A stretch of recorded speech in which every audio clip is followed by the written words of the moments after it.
Good afternoon, shopkeepers and do-it-yourselfers out there in YouTube land. Today we're going to be installing this airlift load lifter. It's a leaf spring cargo carrier. It's a leveler for the back of your truck. 5,000 adjustable air spring. The kit number on this is well, I guess it's 5,000. And yeah, must be. It's 5,000. And it's put out by Airlift. They are not a sponsor, but they can send me a check if they want. We're going to be putting that and this wireless compressor pump. It's controlled by a remote control. See the little handy dandy remote control. It will hang on a minute.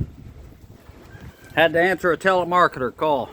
But this wireless compressor pump will build up the air pressure in those bags without having to have a Schrader valve or a service port like you have on the side of a tire, where you have to take an air hose and find your tire gauge to air up the bags. So we're going to do one video on the installation of the bags, and the other video we're going to do on the installation of the pump.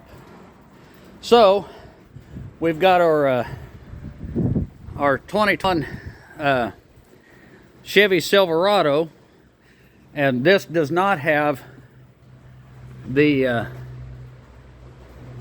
gooseneck hitch or fifth wheel hitch or anything in the bed. This is just a stock plain Jane truck, and two-wheel drive, four-wheel drive doesn't matter, it's all the same. So we're gonna start putting this together, and you'll notice the bottom of the bag you got two threaded brass threaded lugs that are in the body of the air spring or airbag, and just two holes. And then in the other side you have the same two threaded brass lugs, and then you have a hole for an air fitting, and it's on one side. And this kit calls it, you put these air fittings pointed toward the outside of the vehicle, toward between the frame rail and the inside edge of the tire. So we're going to go ahead and start getting this put together. We're going to roll this over, and you got four of these. Some of them, I guess, come in, they're anodized black or powder coated or whatever, doesn't matter, but they're all four the same. They're all identical. It doesn't matter which one you put where. You can put this one on the bottom, you can put it that way, or you can put it that way. It doesn't matter, because you don't have the well, daggone it, there it goes. You don't have the service port to deal with.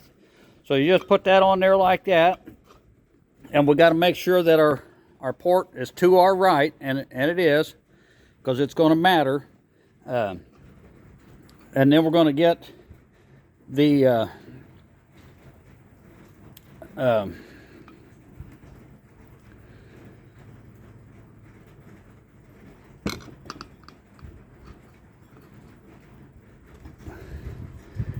kind of like the number one looking piece. It's going to go on there like this, okay? And it has to be so that, see, there's an offset. See the holes in the bag. This is a goat roping. The holes in the bag are in the center, but the holes in the number one, I'm going to call it a number one because it looks like a capital number one. These tapered holes are either on one side or on the other. They're not down the center. So one of these goes to the right, one of them goes to the left. Though they are identical, these two pieces are identical. It's just how you mount them on the bag for one side or the other of the vehicle is the only thing that matters. So Put that back on there. Make sure that I rotated it. Make sure that our service port is on the right side, and get our number 1 plate, and it's going to go on there like this, because the airbag has to shift toward the inside of the vehicle to give clearance between the inside of the bag and the spring. Had to switch hands. You want to have clearance right here so the bag shifts over just a little bit. Then you take your tapered bolt, that's Allen head, put that dude in there. Well, hang on a minute, we're going to put it in this end, because we have to take and we're going to rotate that over. See how that comes over and you get clearance? Take one of these carriage bolts. A carriage bolt, it's not a hex head. It's just got it's like a rivet head, but it's got a square indentation at the bottom of the shank, and that square goes into this hole right here, and it locks into that square hole. But we have to put that on, because when we rotate this over and line it up, when it's on there, you can't get that bolt in. So we put it in first. And you can put it in there and then hold it and then set the bracket on there and put the bolts in, or you can just put this one in and rotate the number 1 bracket. We'll call that the number 1. Rotate that over and get clearance and feed your bolt in through there. But on this side, it's going to get the same bolt, the same carriage bolt, but there's plenty of room. There's no interference. So we're going to put that on there, and these are 7/32 Allen head, or maybe a 5mm hex shaft, Allen wrench, or whatever you want to call it, and those just go into brass lugs, brass threaded lugs, so you want to be careful that you don't over tighten them. So I've got mine set to only 2 Ooga Doogas. That's tight enough. This bag doesn't necessarily carry any, nothing's mounted to it. It's just wedged between the frame and the spring, and it's just this just kind of locates it and keeps it from sliding out, but the pressure is all between the frame and this piece right here. Anyway, excuse me. So we've got that in.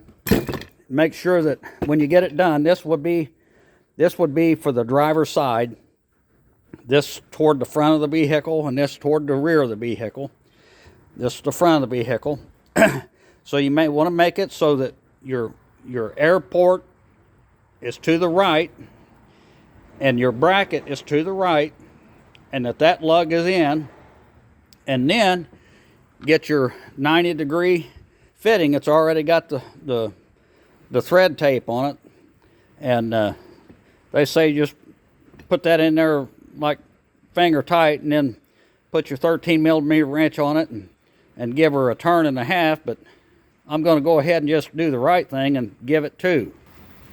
Okay, now that's in there snug, and like I say, that's a 13mm wrench that fits on that, and then this swivels on it. It's like a shark bite fitting. That's exactly about what it is. Then you take this piece, and they go on with the we'll call it bowl side down, and just kind of put it on there like that. Rotate it around and line up your holes there. And then the top plate goes on there. It only goes one way. I guess you could be complicated and try to put it upside down, but we're not going to do that. It goes on there like that. Then you grab one of your bolts. You got a flat washer and a lock washer. Put that dude on there, and don't tighten it. Get your other one, same way.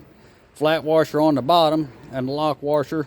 I don't really know why they decide they have to put a flat washer on there, because the flat washer really doesn't do anything unless you don't have a good surface on your plate. You could go directly to a lock washer, but it's in there, so we'll just go ahead and put it on. And those are either, I think they're 14 millimeter bolts, the hex head. A 9/16 will fit it, but my old sockets, you know, they're 30 some years old. They've got enough wear that they probably wouldn't fit it. I had to wait on my air compressor to shut up, so because we can't talk over that. So I got this set on 3 Ooga Doogas. That's tight enough. That's tight enough. Just German torque specs. Good and tight. Good and tight. So we got, I already put this one together. So we got these setting side by side, and you can see the difference. See, this one's pointed to the right, and that one's pointed to the left. And your carriage bolt is to the left and near to the center. And your carriage bolt here for the passenger side air spring is to the right of the number 1 bracket, but yet towards closer to the center of the air spring. So that's how those are going to be oriented on the vehicle. And then we got this piece that's going to go in. It's going to clip onto the front side of the axle. There's a stomper pad for the joust spring bumper. It's going to go into that. It's going to go in that cup right there. And this little rectangular tab that's sticking up, it's going to go into that hole, and that carriage bolt that we put in there, going to go in there like that. And then the other carriage bolt will go through and bolt in there, and then the back side will be now actually this is the back side. This is the piece that goes in the front into the front of the, is that right? Yes, this goes on the back because there's only one hole. There's only one hole, so you can't put them on backwards. But it's the same concept. Goes in there.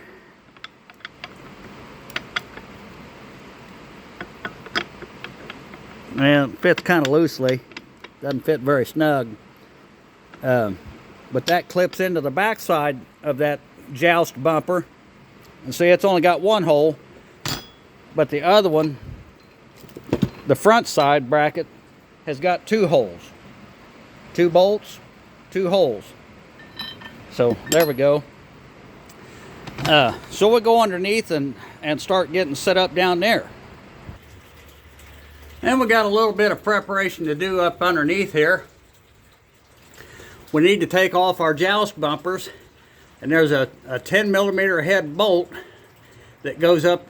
Put your socket, or an extension up in that bottom hole, goes up and it bolts into the frame. So we're going to go take him off right quick, and I'm just using a 3-inch extension with a shallow socket, and it's a little bit of a snug fit, but it goes in. We'll get the ratchet on there. Yeah, it's not too tight. Anyway, I gotta set my phone down. Now, there's the one removed on the driver's side. I could have stood to use a little bit of a shorter extension, but I did not jack this truck up. I'm gonna see if I can do it without jacking the truck up, just static ride height. I think there's gonna be enough clearance. So there's the bumper pad, the top, and then this is the pad that I was telling you about on the bottom that the air spring is going to sit on. And this bracket that goes across the front of the axle it has to be loosened because your front piece with the two holes, see the back little tab, it's going to go up in there. It has to, let's see, get my light where you can see. It has to go in here and cup up in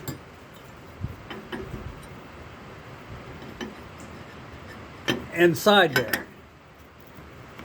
And you see how that bracket is moving? So there's a bolt, it's a T40, a Torx,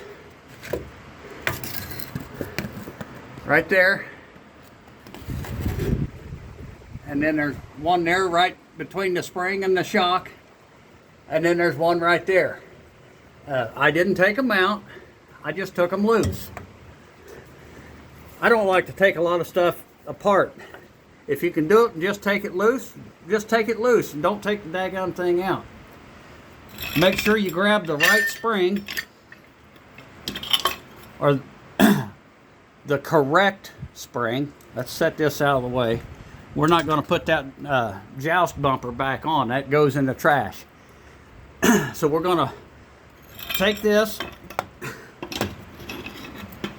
and since I'm being lazy and not jacking the truck up, we have to squeeze the shock down, the airbag. I called it the shock. I meant to say spring. We have to squeeze it down. There you can see it squeezed down.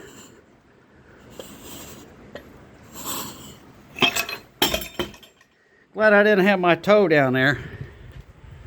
And set it up in there with the air service. Well, it's not a service port, but it's the fill port going to the outside. And you see that pad, that joust, that bumper pad is close to the spring and the U-bolt. That's why the bag has to scoot over a little bit. It sets on there just a little bit off center, but that's why it sets offset. Okay, well, I got it in there, but I put a jack under the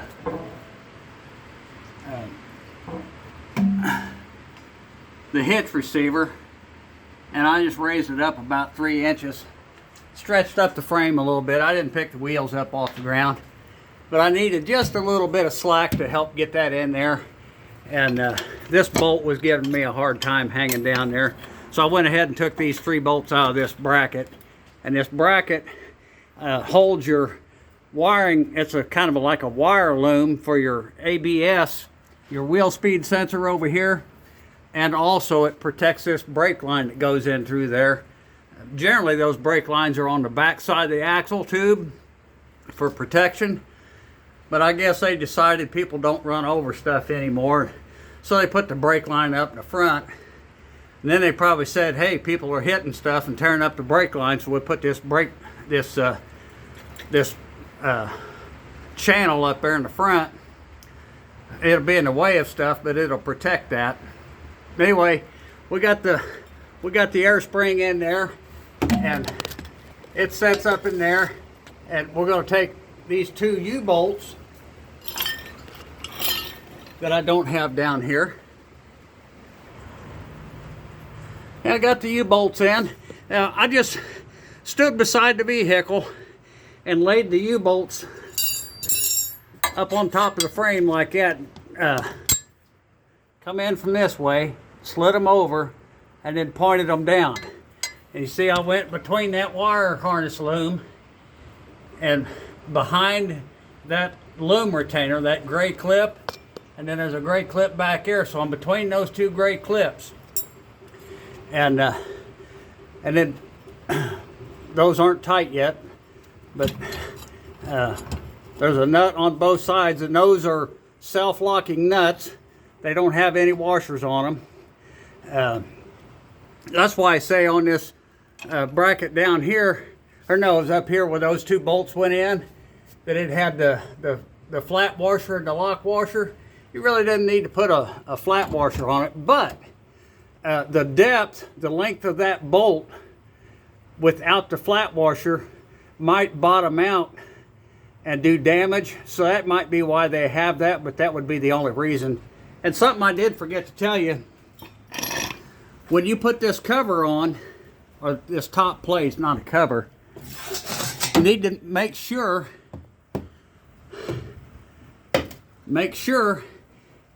that the clearance, like from the top of this to the top of that fitting, is 7/8 of an inch or less, so it doesn't hit the frame. That's why I went ahead and did the right thing and just went down to 2 full turns, or a turn and 3/4. Where it got good and snug, that's where I quit turning. But that's why I went a little bit further. So we got that. The 2 U-bolts in the top and the 2 carriage bolts in the front, and then 1 carriage bolt in the back are going to hold your I dropped a nut. Oh. So this one goes there. So we got that nut on. Them bolts are plenty long. I don't know why they didn't make him about a 1/2 inch shorter. I think it would be cheaper, but see that rectangular tab goes up in that slot. Yeah, so I got both bolts in, and it looks like I'm going to take my cut-off wheel and cut these bolts short, because those things are going to be in the way of this bracket, and I don't want that to be a case. And the rear bracket is on there, and both of those brackets, one's the same as the other. It goes on either side, but it obviously goes on only one way. And you got to push the spring rearward. That's why you don't want to tighten the front till you get the back on. And that brake line is kind of going to route between the back of the bracket and the bolt. And I wish that bracket, or I wish that line was a little longer. I would have bent a curve in it so that line went between the saddle and the bolt, and it would have had more clearance. But when I get it tightened down, I'm going to kind of bend that line forward so it's not rubbing on this bracket. And then I see we got a contact point up here. I'm going to bend that line away gently from this seat, this chrome, well, it ain't chrome, this tin metal seat, so it's not rubbing there. And I'm not tightening them down yet. I'll just go ahead and get it all fastened on. And so we'll get this side set. We'll take that bracket off, this protector plate, shield. Anyway, on the driver's side, got the bracket off and got the joust bumper off. And if you didn't know, these joust bumpers, if you was to hit a bump real hard, like you're driving along and there's a bunch of protesters in the road, and you're one of those that understand that you have the right to not have your travel impeded by morons, you just hit them, and when you do, you get a real hard jolt to your suspension system, and your leaf spring will bounce up and hit that, and that'll keep that from folding over too far and breaking your spring. That's what those are for. But on the driver's side, because of the fuel tank, you don't have room, so you got to kind of take your air spring and go in that way between the shock, because it won't fit that between the shock and the spring, but between the spare tire and the shock, and go in that way with the top edge leading inward, and then kind of squeeze it up in there and set it right down on there. And I've already got the U-bolts in place. I don't have the bolts going through the brackets, but on this side you don't have a wiring harness in the way. You have the fuel lines and brake lines. Those are brake lines, not fuel lines.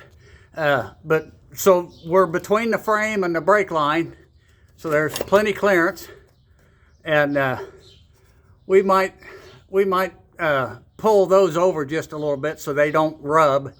Any kind of rubbing on those lines can cause it to wear a hole in it. We don't want to do that. I've put 10,000 miles of brake line on, and I'm getting kind of tired of doing it, fellas.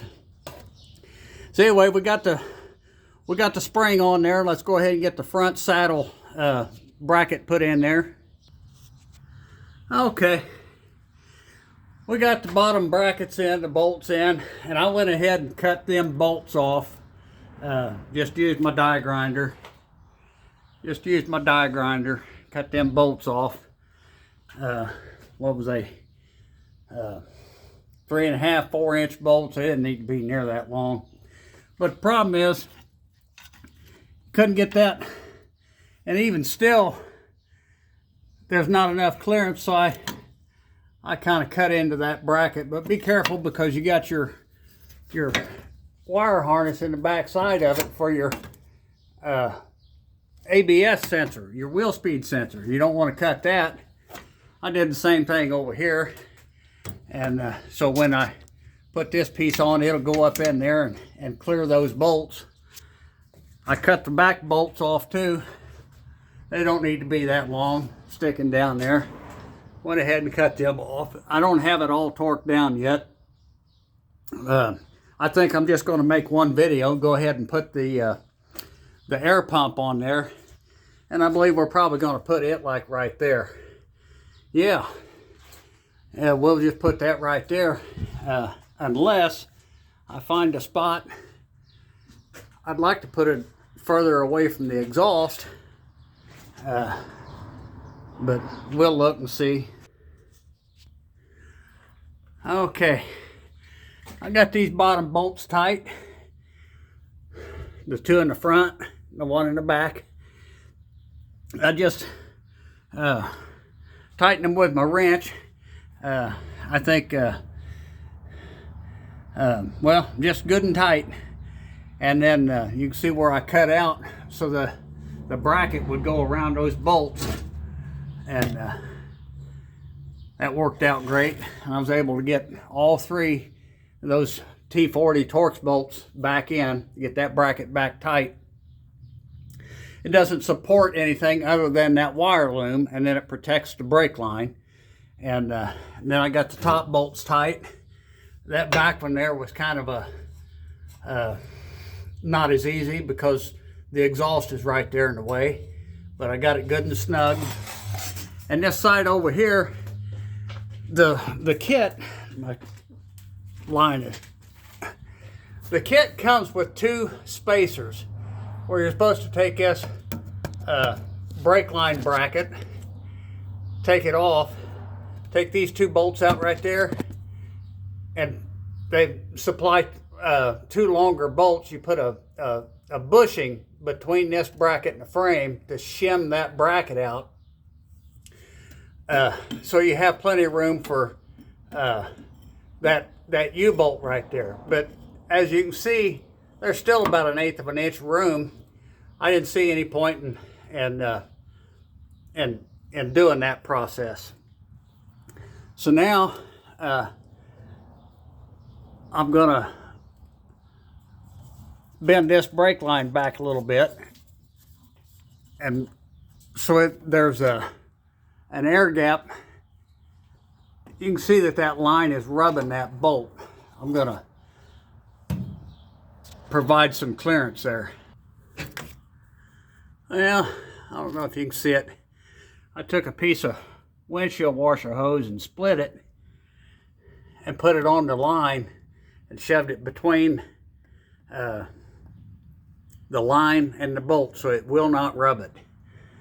And I'm going to do the same thing over here, and then I'm going to make sure that we got clearance where it's not rubbing there on that plate.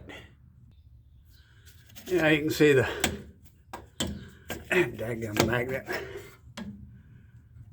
Put the rubber in there on the line, so it's between the line and the bolt.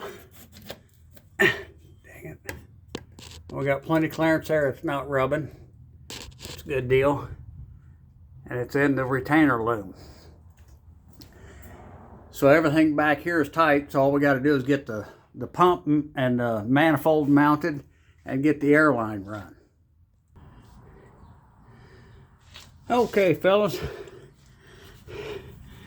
I got the compressor mounted. I mounted it, it's on the passenger side. There's the exhaust, but I mounted it on the outside of the frame, and it's up above the bottom flush of the frame rail. So they're going to have to really bury it to get it into trouble. And the instructions say to use this ground wire and put it on one of these screws. Don't do that, because that plastic will decay, and it's kind of got a springy composite to it. Well, with age, it's going to harden. So, and in fact, that screw is going to loosen. It's not going to loosen because it backs out. It's going to loosen because that plastic begins to erode and harden. So put the dadgum wire straight to the frame, and you won't have that problem. And I think I just got two bolts, one on the top and one on the bottom, or screws holding that on. It ain't going nowhere. That dude's on there. It's not going anywhere. Famous last words, right? I got two screws on this, one here, one there. That's your manifold. It gets power to it. What this is, it's a dump valve. It defaults to locking, a blockage in the passage. And when you energize it, it opens a dump valve and lets air out of the system. It's not a two-way valve. It's not blocked off and you open one side for it to get air, and then you open the other side for it to dump. It's just an open or a closed valve. So we'll get the connector put on here and run the wire up under it and run this wire up over there. We got to hook this to the harness to that and run the harness up to the front. Okay, I got the valve, the harness on there. I don't have the compressor wire hooked up to this lead yet, but the wire is run along with the factory harness. It's up on top, and this one's upside down, but it's got where you can put your accessory wire harness in there. So all of it is, I might turn that over and push that down into that where all the others are. See, like that one's right side up and the wires are clipped in the top. And I ran up in here and tie strapped it and come up, and you got to stay this side. This is the 3.0 diesel. Let me get my light.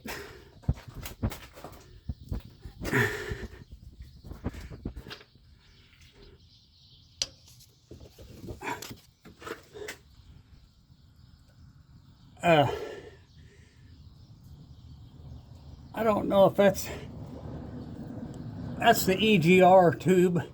So you want to stay away from that. It's got a sock on it, but I'm down here with the harness. You can see the wires running right here.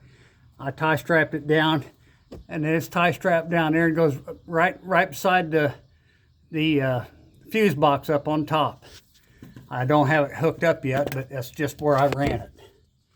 So, and we're up here, you can see I've got the wire, it's in behind that harness coming up into this cover, but I've got plenty to work with here. We'll get that connected here in just a little bit, and we'll probably just wrap this around.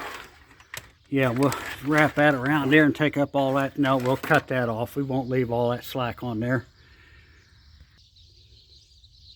Those of you that don't know what a shark bite fitting is, it's very similar to a lot of the fittings that are on an automobile anymore. But you press the hose in there, and you can kind of see the teeth down in there. Kind of looks more like the teeth on a gear, but it's like a cage more like. But you press your fitting in, or your hose in there, and it bottoms out down into here. But to release it and pull it back out, if you mess up, you push this collar in till it bottoms out, and that will release. You can feel the spring as it pushes against those. It opens them up like that, but they come in like this. So I'm trying to pull the line back. The teeth dig onto the hose and it won't let it pull back, but when you push in on that collar, it opens that up so the line will come out. Okay, gentlemen, I got the air lines run, and I ran the driver's side air line along the frame rail up to about the center of the fuel tank, which would be near the front, or the front of the bed, the rear of the cab, and came across, and you can see it right there. I was going to run it in the channel in the bed, and I decided I didn't want to do that because somebody might want to take the bed off, and then they'd have to mess with the airline. So I decided against that. So I just have one tie strap or zip strip holding this line up to the bed, but it's not running through the channel. And I wanted to run it up here in the front and not back here at the back, because the exhaust is up higher, and I wanted it to be as far away from the exhaust as I could get it. So then it runs across, and then along the frame, comes inside this bed support, inside of it, not encased in it, but to that side of this bed support. And then it comes down, I don't know which one this is. This is the driver's side. And I looped it around this way. The passenger side wheel comes around and follows the same path along the frame and comes down, and both lines hook into this T-fitting. And then I cut a little short piece to put in the T and pushed it up into the valve body. And the reason I did that, put the T here, is because if you try to take that line, that air line, and come down and go up, you have to curve it so tight that you'll probably kink it. So I left it this way. And then I cut a piece about, it's about 30 inches long or so. And you have to push it up onto this fitting on your compressor. And it's 20-some degrees out, so I took really scalding hot coffee and set one in there, and immediately brought it up and pushed it up on there, and that worked. So I'm going to loop it around up over the top of the valve body,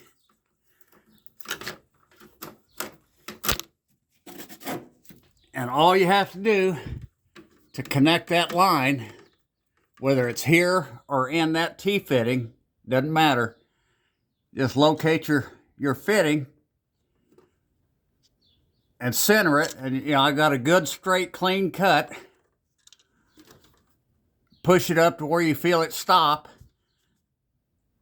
and then shove it in, and it only goes in about another 1/8 of an inch or so, and it's done. And then I'll take a zip strip and tie this harness and these two lines together to keep them from flopping around.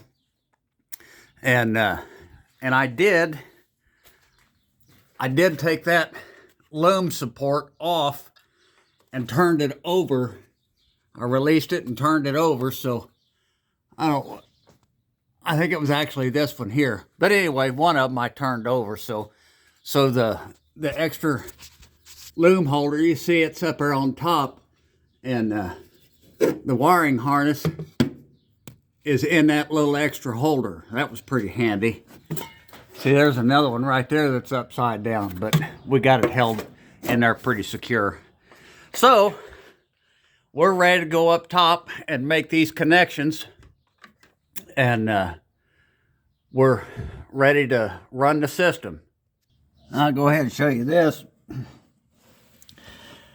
Got the air line right in here, and you see, because that fitting swivels, the hose doesn't have to come out towards the wheel and bend around. That could pivot this way. I put a piece of hose over the line to protect it so it doesn't rub on that U-bolt. And then the line, you can see it runs inside of the to the inside of the bed mount there on the frame.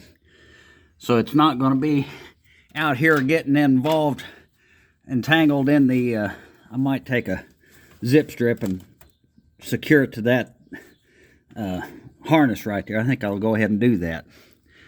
And the other side is basically the same. Okay, I got this, I guess that's like a maxi fuse cover panel off. It's right on top of the battery. I did not hook into any of these fuses. This terminal post right here goes right into the battery positive post. So we're robbed right off of the battery power, and we go into it. There's a 15 amp fuse in this cavity. If you use one of these heat shrinks, be careful how you crimp it, because some pliers will split that insulation, and when you shrink it, it'll open up and it'll leave a bare spot, and you can short out. So we're going directly to battery power, and whoever might service this and put a battery in it in a few years, they're going to say, what in the world is that wire? So I wrote on there that the accessory wire is for the rear airbag compressor, so they know what that's for. And then the ground wire, I didn't run it to the battery and make another stupid wire to connect or disconnect for somebody. I run it right up here to the body. And the other wire, the pink wire, as it says on there, that it's for the ignition. When you turn the key on and you energize a circuit, you could connect this to that circuit or to one of those circuits, and that would wake up this system, because it goes to sleep too. It's not constantly drawing. It'll wake it up and cause the thing to function. But I didn't want to do that right now. I might do that later. But all this guy needs is just for the daggum thing to work, and it'll work here on this primary power circuit. So make sure you put your cover back on, and well, that's not right. There we go. Got it in there. All right, guys. That's how you hook it up. Thanks for watching. Share, like, and subscribe.